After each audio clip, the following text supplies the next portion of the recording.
Gusto na akong layasan ang akong palahubog nga pamanhonon. Maayong adlaw kanimo DJ Sam, ingon man sa imuhang mga viewers. Please, itago lang ang akong identidad. Tawagan na lang ko sa pangalan nga Geng. Patambag lang unta ko sa imong mga viewers DJ Sam. Na ako'y uyab nga tawagan na lang pud nato sa pangalang LL. Si LL DJ Sam nagkailami tungod sa reto-reto. Naaman gud ko'y higala nga higala pud niya. Unya, kani akong higala DJ Sam. Gireto ko niya nga tukang LL. Pila ra may istorya, nagkaila gid ming duha, hangtod nga nagkauyab ni LL.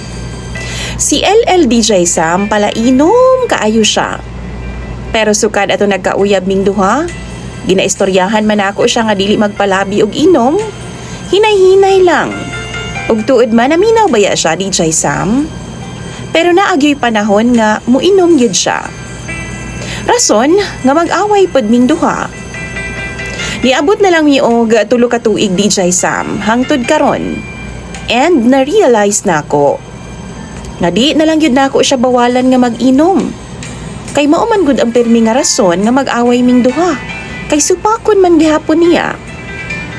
Ako na lang siyang gihangyo DJ Sam nga kung mag-inom man galing siya or kung asa siya muadto, magsulti siya sa ako kay aron dili pud ko mabalaka DJ Sam. Mao na ako ang pirmi nga ginahangyo sa iyaha. Maminaw ra pud siya DJ Sam ug muingon lang pud siya nga sorry. Dili na mausab. Karon naa si LL sa Maynila DJ Sam para unta puhon-puhon. Magminyo mi, makatigom na mi bisan og gamay. Ako pod nagtrabaho. Hangtod nga naka-decide mi nga magpahimo na lang migbalay. Si LL DJ Sam ginapadahan niya sa ako ang iyang sweldo para lagi sa balay nga among gitukod. Gani nagkapagabas na mi og kahoy. Pero wa ko kahibaw DJ Sam og ipadayon pa ba nako ning balaya or dili na lang. Kay magsigi man siya inom DJ Sam. Unya, dili pa gid siya magsulti sa kuag tarong. Magsigi na lang siya pamaka.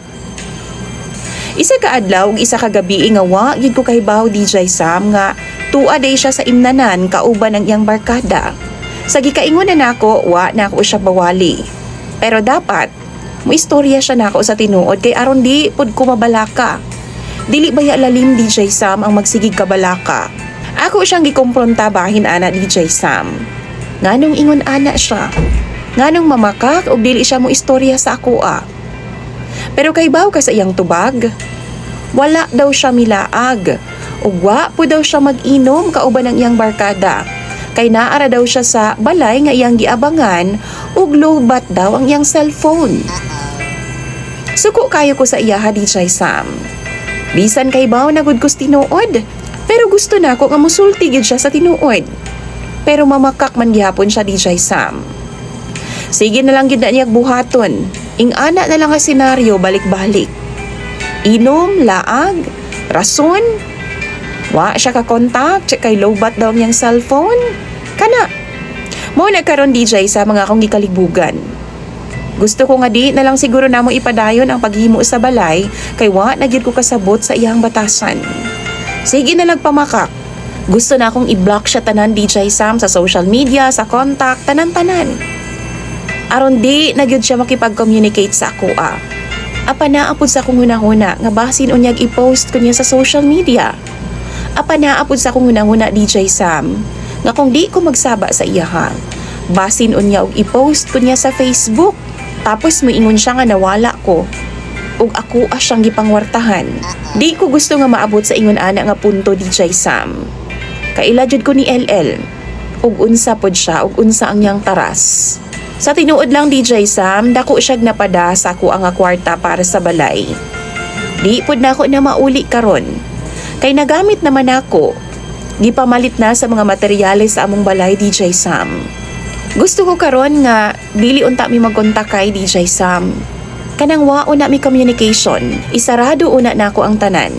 Di ko mananghid niya kung unsa ang akong buhaton. Labaw nga di ko magsaba sa iya kung unsa ang akong rason. Kay gisakitan yun ko sa iyang ginabuhat sa ako DJ Sam. Galibog na ko kung unsay angay na kong buhaton. Mao nang nag-share ko sa imong programa. Mga followers o viewers, palihog tambagi ko ninyo kay ako nang isa-isahon og basa sa comment section. Salamat kaayo pagdaan DJ Sam sa pagbasa ning akong gi-share nga istorya. Imong sender o follower, Ging.